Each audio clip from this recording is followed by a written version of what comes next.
Acha. So the question we have here is 22-year-old woman is admitted to ED in unconscious state. Nurse takes a radial pulse to determine heart rate of the patient. The pulse is felt lateral to which tendon? तो इन्होंने exact location पूछी है of radial pulse जो है आपकी. Again इसके लिए आपको थोड़ा एनाटॉमिकल नॉलेज चाहिए, लेकिन अगर आपको बिल्कुल भी नहीं पता तो आप कुछ ऑप्शंस रूल आउट कर सकते हो. रेडियल आपकी बायर वाली साइड है, थंब वाली साइड. तो आपकी जो पाल्मेरिस लॉन्गस है वो बिल्कुल पाम के सेंटर में जाती है, तो लाइकली है वो सबसे करीब नहीं होगी. जो फ्लेक्सर डिजिटम प्रोफंडस और सुपरफिशियलिस हैं वो भी मोरलेस सेंटर से गुजरते हैं, तो वो भी बहुत अनलाइकली है.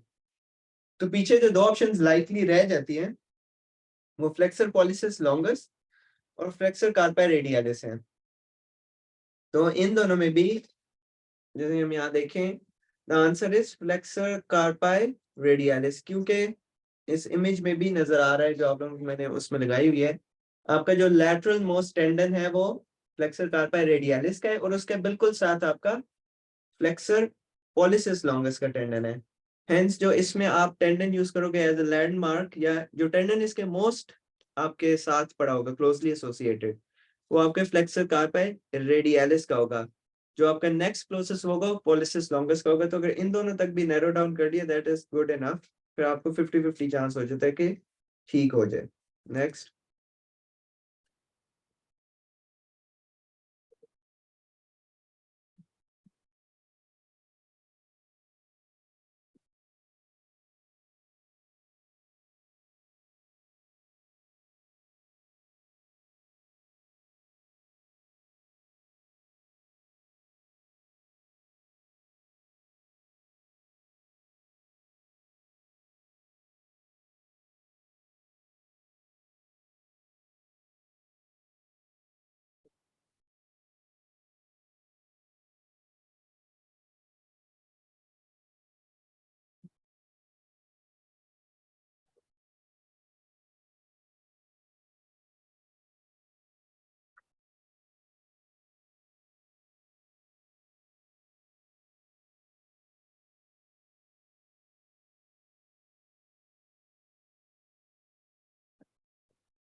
यहाँ पे है 45-year-old man is admitted to the hospital after accidentally walking through a glass door in the bar while intoxicated.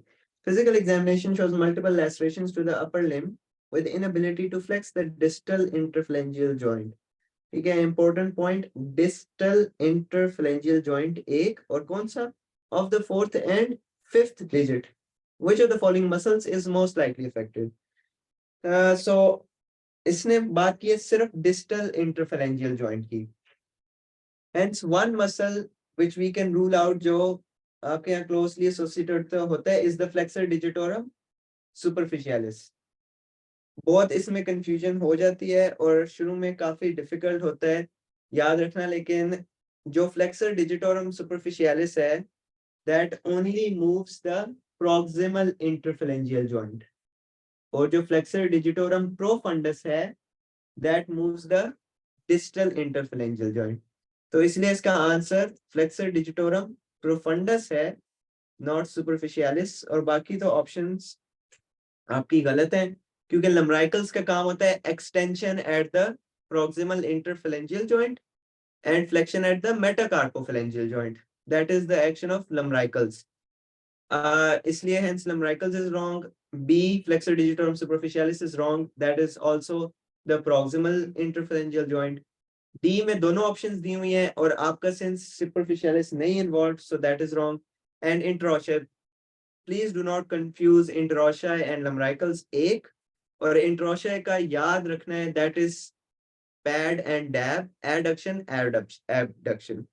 ठीक है, आपके फिंगर्स को स्प्रेड आउट करना और वापस क्लोज करना, that is the function of interossei. आपका इंटरॉशिया का और कोई रोल नहीं है, और आप इंटरॉशिया लाजमी चेक करते हो जब आप अल्नर नर्व की इंटेग्रिटी चेक कर रहे होते हो। Intrinsic muscle of the hand है।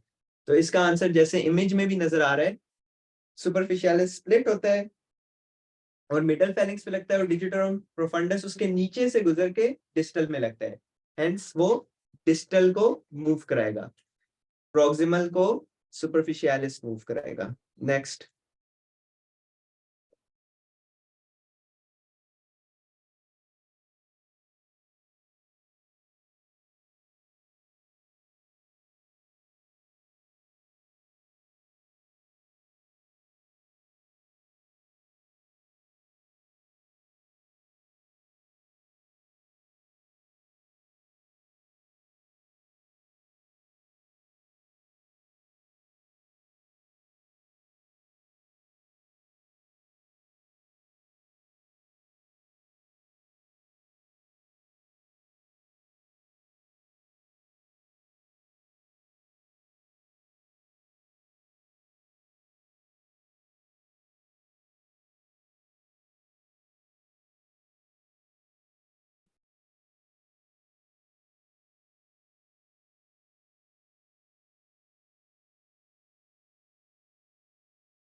ओके, तो ये थोड़ा सा डिफिकल्ट क्वेश्चन है, इसलिए मैं थोड़ा एक्स्ट्रा टाइम दिया।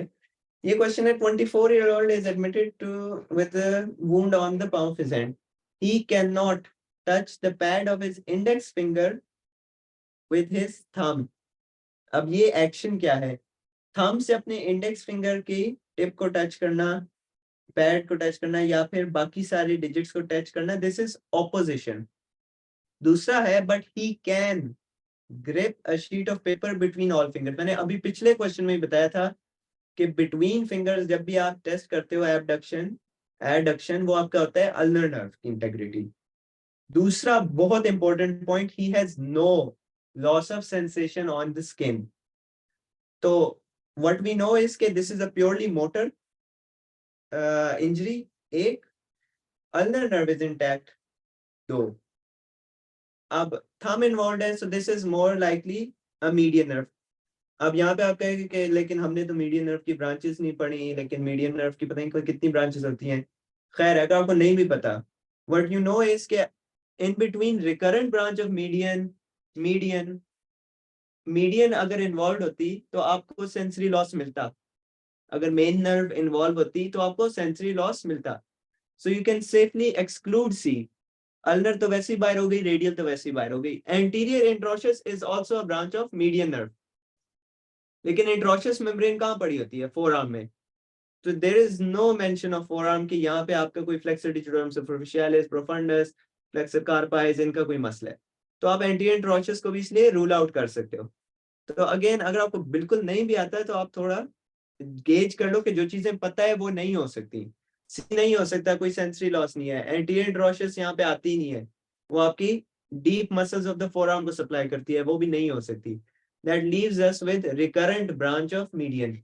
और जो कि मैंने डायग्राम पोस्ट की है, उसमें भी नजर आ रहा है कि जो रिकरेंट ब्रांच ऑफ मीडियन है वो बिल्कुल जहाँ से आपका फ्लेक्स कार्पेट टनल से निकलते हैं, तो आगे क्यूटेनियस ब्रांचेस देती है और एक रिकरेंट ब्रांच देती है which supplies the thenar eminence, and this is the thenar eminence जिसमें आपके 3 मसल्स पड़े हैं जो लोफ मसल्स जिनकी मैंने बात की थी, ओपोनेंस, एबडक्टर और फ्लेक्सर। अगेन एंटीरियर इंट्रोशस नहीं हो सकती क्योंकि वो फोरआर्म की नर्व है, इसमें कोई फोरआर्म का मसल का जिक्र ही नहीं है।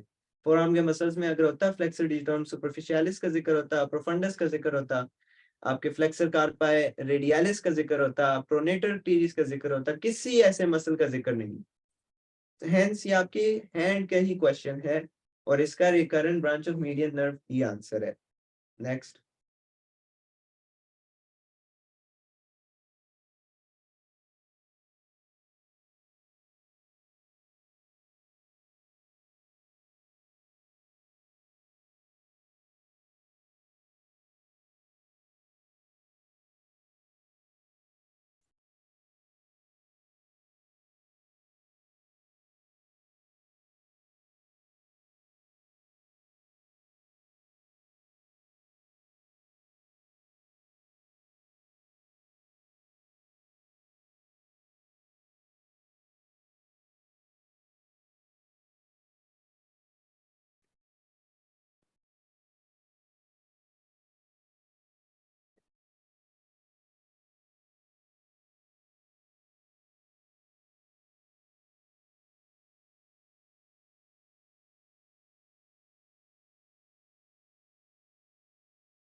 अच्छा, सो ये क्वेश्चन हमारे पास है 55-year-old after receiving blunt trauma to his right axilla, axillary region में ट्रॉमा है। फिजिकल एग्जामिनेशन दूसरा क्या है, difficulty elevating arm above the level of the shoulder, ये पहला बहुत बड़ा क्लू है। Physical examination shows the inferior angle of his right scapula protrudes more than the lower part of his left scapula जब वो अगेंस्ट एग्जामिनर्स हैंड पुश करता है, तो एक साइड पे स्कैपुला प्रोट्रूड करती है जब वो पुश करता है against the examiner. Again very big hint, कि क्या टिपिकली डिस्क्राइब किया हुआ है, इन्होंने ये डिस्क्राइब किया हुआ है आपकी विंगिंग ऑफ स्कैपुला एक, और दूसरा इन्होंने ऊपर जो बताया है elevating arm above the level of his shoulder. Again that is a very typically आपका सेरेटस एंटीरियर का फंक्शन, रोटेट करना स्कैपुला को to move the arm beyond 90 degrees up to, जितना फुल ऊपर रेज करते हो। तो ये दो चीजों की वजह से आपने बहुत इजीली नैरो डाउन कर लिया सेरेटस एंटीरियर का पैरालिसिस है, और उसकी नर्व कौन सी है। टाइम एंड अगेन आपसे पूछेंगे कि आपके कौन सी नर्व है या कौन सा मसल है, and this is the long thoracic nerve. ठीक है, और इसका हैंड्स आंसर स्ट्रेट फॉरवर्ड यही है। और एनाटॉमिकल लोकेशन भी अगर आप देखें तो एनाटॉमिकल लोकेशन बिल्कुल चेस्ट वॉल के साथ जुड़ा हुआ मीडियली ट्रेवल करता है to supply the serratus anterior. First 15 degrees आपका जो करता है सुप्रास्पाइनेटस करता है एलिवेट, 15 टू 90 डिग्रीज आपका करता है डेल्टॉइड, एंड 90 से बियॉन्ड आपका करता है सेरेटस एंटीरियर और ट्रेपेजियस दोनों। लेकिन जो विंगिंग ऑफ स्कैपुला है that is very करेक्टरिस्टिकली a feature of आपका सेरेटस एंटीरियर ही, क्योंकि वो दूसरा उसका फंक्शन होता है जोड़ के रखता है आपकी स्कैपुला को विद द थोरेसिक वॉल पीछे से। नेक्स्ट वाले पे चलते हैं। पोस्टीरियर कॉर्ड जिन्होंने पिक किया है, नहीं, क्योंकि posterior cord makes the radial nerve, so posterior cord में आपको मेजॉरिटी चीजें रेडियल नर्व की नजर आएंगी क्योंकि एक मेजॉरिटी नंबर ने पिक किया है, तो hence this is not the posterior cord of brachial plexus. ये कहीं से भी उसकी कोई भी फीचर एग्जिबिट नहीं कर रहे रेडियल नर्व इंजरी का।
अच्छा, so this question we have here is a mother tugs violently at her 4-year-old boy's hand to pull him out of the way of an oncoming car. Tugs मतलब जोर से खींचा है।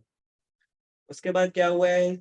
It becomes obvious that the child cannot straighten his forearm at the elbow, or radiographic imaging reveals a dislocation of the head of radial. Which ligament is directly associated with this injury? तो आपके जो dislocation of the head of radius है, specially child में 4-year-old बच्चों में, आपका जो head of radius होता है दैट इज रफली द सेम साइज एज जो आपकी शाफ्ट है। तो इन तरह के बच्चों में बहुत कॉमन है कि आपकी एन्युलर लिगामेंट डैमेज हो जाए। इमेज में भी नजर आ रहा है द एन्युलर लिगामेंट आपका फाइब्रस बैंड है जो 360 तो नहीं लेकिन 270 डिग्रीज तक कवर करता है रेडियस को, और इसके हेड की रोटेशन अलाउ करता है एट दैट पॉइंट। तो बाकी जो ऑप्शंस हैं that are not really supporting structures, specially जो जॉइंट कैप्सूल है, इंट्रोशियस मेम्ब्रेन जो है वो आपके रेडियस और अल्ना को आपस में जोड़ के रखती है। रेडियल कोलैटरल लिगामेंट अगेन नहीं होगा, वो आपकी ज्यादा साइड से जो स्ट्रेस इंजरीज हैं उसमें हो सकता है। और अगेन बच्चों में ज्यादा कॉमन अगर आपने पुल किया है तो एन्युलर लिगामेंट पहले डैमेज होगा, सिंस वो रेडियस को इंसर्कल करता है और उसको अपनी जगह होल्ड के रखता है सॉकेट में एक तरह से। तो ये एन्युलर लिगामेंट है। Moving on to next one.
अच्छा, 35-year-old man has a small but painful tumor under the nail of his little finger.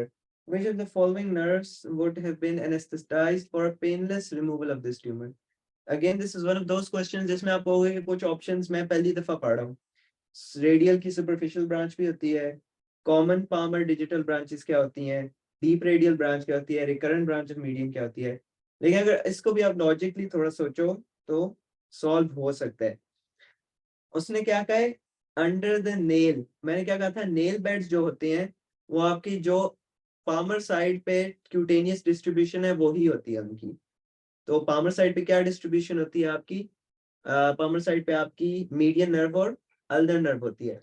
तो आपने इंस्टेंटली रूल आउट कर दिया है ऑप्शन आपकी जो ए थी which was superficial radial and D deep radial, क्योंकि रेडियल का इसमें काम ही नहीं है, वो आपकी डोर्सल साइड है। एक तो ये हो गया। नेक्स्ट आपके पास क्या आ जाती हैं ऑप्शंस बिटवीन मीडियन और अल्नर डिपेंडिंग ऑन कौन से डिजिट्स हैं। अब ये भी फेयरली इसका स्ट्रेट फॉरवर्ड डिवीजन है कि जो आपके 3.5 लैटरल डिजिट्स होते हैं, मतलब thumb, first finger, second finger और थर्ड का half, that is bye median nerve. और जो लास्ट फिंगर है और सेकंड लास्ट फिंगर है उसका half, that is by ulnar nerve. तो ये इन्होंने लास्ट फिंगर का लिखा है, hence there is no ambiguity कि ये अल्नर नर्व ही है। तो इसका आंसर अल्नर की ऑप्शन ही एक है which is the common palmar digital branch of ulnar nerve. Radial nerve है ही नहीं, A and D has been rule out, B ruled out क्योंकि वो भी नहीं है, and E also ruled out क्योंकि हमने अभी पढ़ा है recurrent branch of median is a motor branch not a cutaneous branch. तो हेंस इसमें ये कॉमन पामर डिजिटल ब्रांचेस जो होती हैं ये आगे जाके क्यूटेनियस सप्लाई देती हैं। तो इसका यही आंसर होगा बेसिकली अल्नर नर्व आंसर होगा इसका, और कुछ भी नहीं आपको पता तो।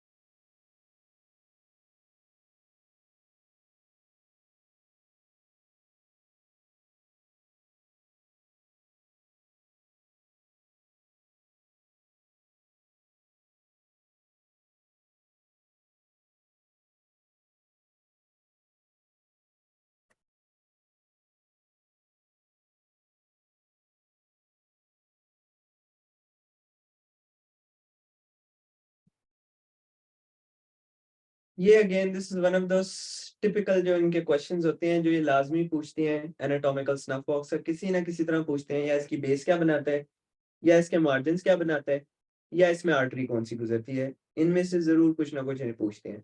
तो ये अगेन एनाटॉमिकल स्नफ बॉक्स का क्वेश्चन है और उसमें कहा है कि इट हैज बीन फ्रैक्चर्ड, कौन सी बोन इसका फ्लोर बनाती है।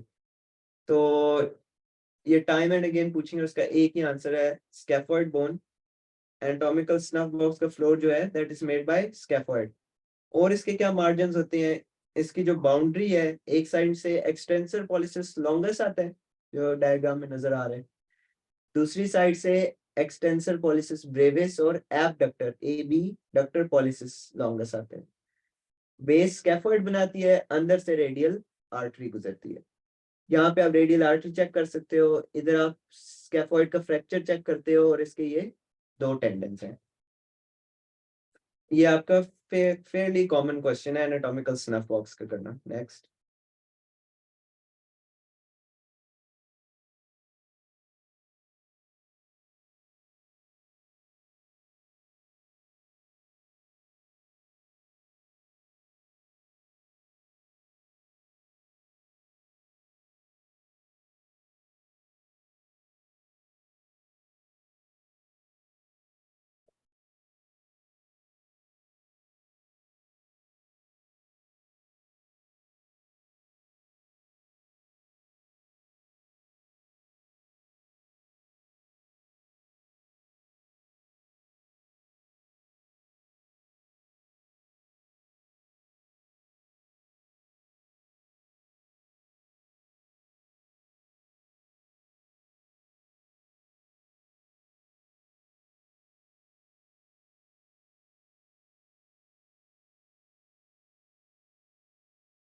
अच्छा, 36-year-old brought to emergency department because of a deep knife wound on the medial side of his distal forearm. Unable to hold a piece of paper between his fingers. एक important point. दूसरा sensory loss on the medial side of his hand. अगर इनमें से इसने एक भी दिया होता है तो we would have known the answer. और इसलिए पे बहुत ही स्ट्रेट फॉरवर्ड क्वेश्चन है, और ये अगेन आपसे बहुत दफा पूछेंगे कि ये basically unable to hold a piece of paper between his fingers जो है, that is adduction, A double D adduction. तो एडक्शन आपकी कौन से मसल्स कराते हैं? इंट्रोशिया। कौन से वाले? डॉर्सल एबडक्ट करवाते हैं और पामर एडक्ट करवाते हैं। पैड और डैब इसका नमोनिक होता है। तो इसीलिए ये आपके इंट्रोशिया, अगर आपको ये नहीं पता डॉर्सल पामर कौन से कराते हैं, वैसे तो वो लाजमी पता होना चाहिए। ये आपको पता है इंट्रोशिया कराते हैं, और interossei are supplied by ulnar nerve. So this is a typical ulnar nerve injury. और इसमें साथ क्यूटेनियस डिस्ट्रीब्यूशन भी इसने टिपिकली अल्नर नर्व की दी है, which is the medial side of his hand and little finger. Little finger कह रही है तो दैट इज अल्नर नर्व, चाहे आगे से है चाहे पीछे से है, फर्क नहीं पड़ता, क्योंकि अल्नर नर्व दोनों आगे और पीछे क्यूटेनियस सप्लाई देता है। आपकी जो लैटरल साइड है थंब वाली, उधर होता है कि आगे से मीडियन नर्व है, पीछे से रेडियल है, लेकिन जो मीडियल साइड है दैट इज ऑल अल्नर। तो हम आंखें बंद करके इसका अल्नर कर सकते हैं। इसके मोटर वाला भी अल्नर इसने कंपोनेंट दिया है, और रेडियल वाला भी, सॉरी सेंसरी वाला भी अल्नर ही इसने कंपोनेंट दिया है।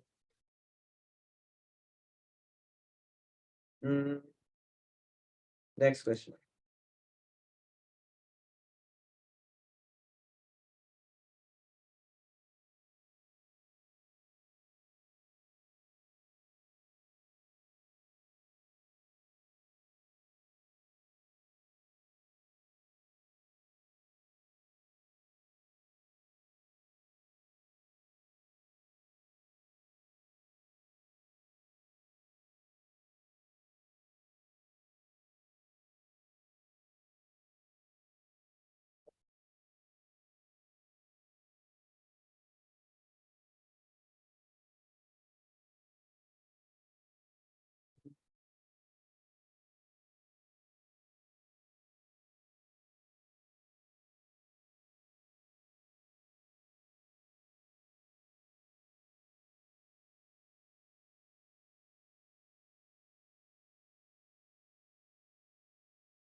Okay, so this question is a 19-year-old man is brought to ED after dislocating his shoulder while playing soccer. Following reduction of the dislocation, injury क्या है? Dislocation. Pain over dorsal region of shoulder and cannot abduct the arm normally.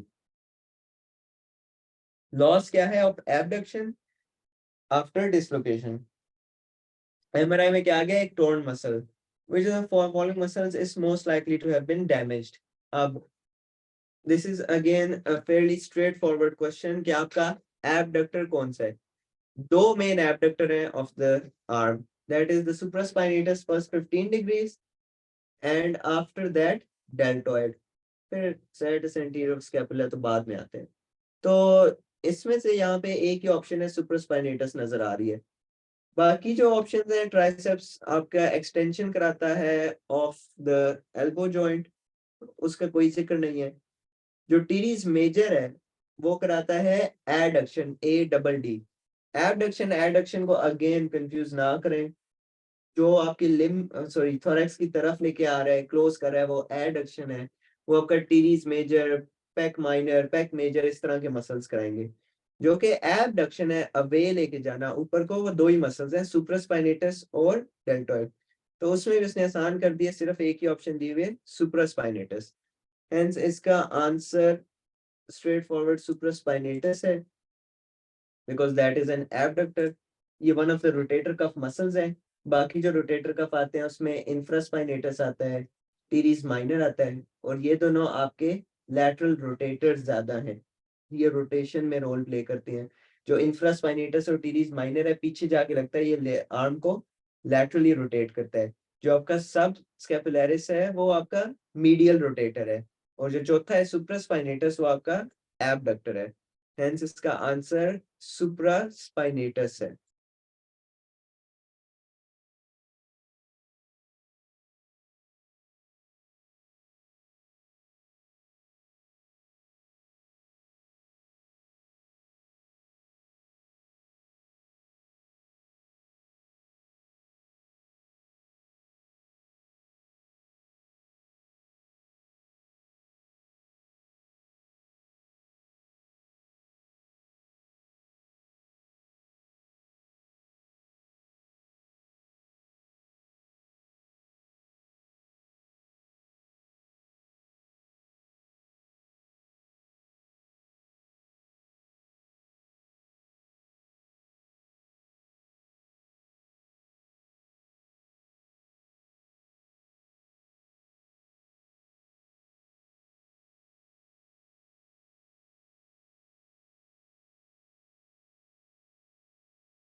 अच्छा, ये वाला जो slightly difficult question था।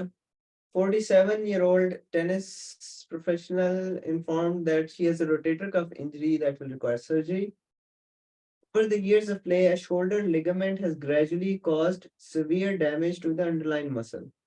तो कोई ligament है जिसके नीचे मसल पड़ा है जिसको डैमेज हो गया है। अगेन इससे आपको थोड़ा बहुत अंदाजा हो जाना चाहिए कि कौन सा हो सकता है। वाई? क्योंकि आपका जो कोरेको ह्यूमरल है, ग्लीनो ह्यूमरल है, ये दोनों लिगामेंट्स के नीचे कोई मसल नहीं पड़ा होता है। पीछे आपका रह गया एक्रोमियोक्लेविकुलर, कोरेको एक्रोमियल और ट्रांसवर्स सबस्कैपुलर लिगामेंट। तो इसमें हमें मेजॉरिटी ने ग्लीनो ह्यूमरल पे किया है। ग्लीनो ह्यूमरल जो है वो बिल्कुल आपके जॉइंट कैप्सूल के ऊपर पड़ा होता है, तो उसके साथ ऐसा कोई एसोसिएटेड लिगामेंट नहीं है।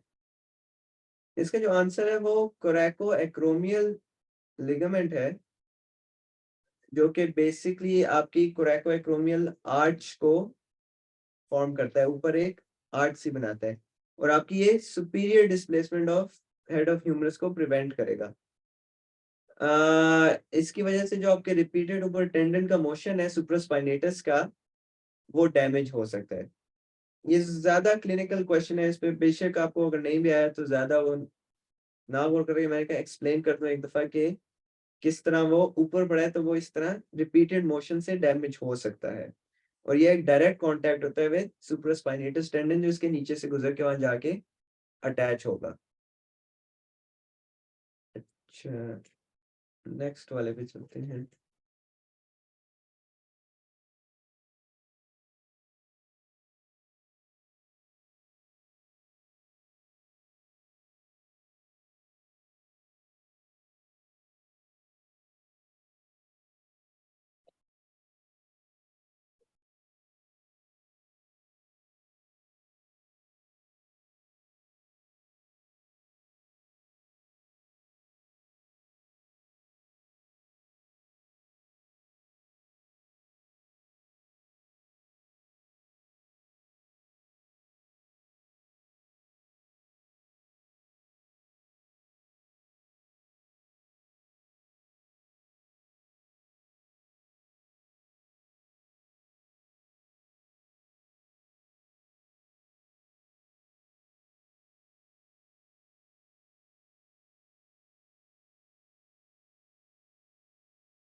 अच्छा, तो इस पॉइंट पे मेजॉरिटी को ये क्वेश्चन सही कर लेना चाहिए था, लेकिन आई स्टिल सी अभी भी यहाँ पे कंफ्यूजन चल रही है।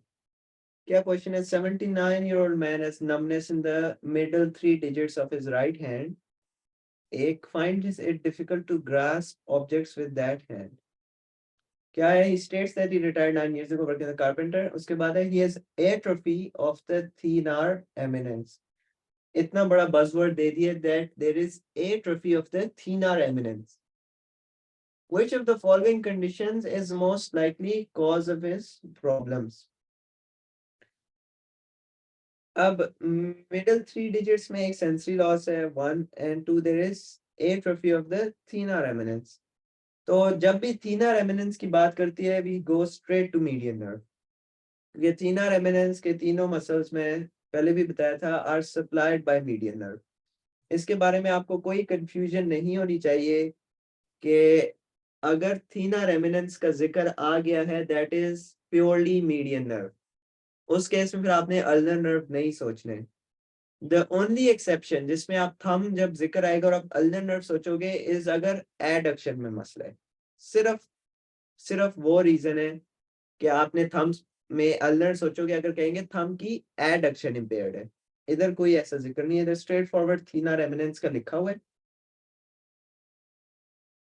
प्लस जो आपके मिडल थ्री डिजिट्स हैं उनमें मेजॉरिटी मीडियन नर्व से ही सप्लाइड है।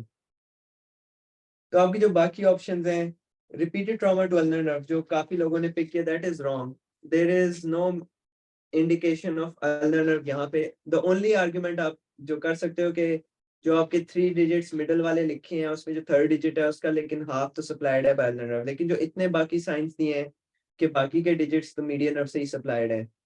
जो वेस्टिंग है थीनर एमिनेंस की वो भी मीडियन नर्व की है, तो आप मीडियन नर्व के ऊपर अल्नर नर्व को नहीं पिक कर सकते। तो इसलिए जो ऑप्शन बी है या ऑप्शन ई है दोनों गलत हैं क्योंकि अल्नर नर्व का कुछ है ही नहीं।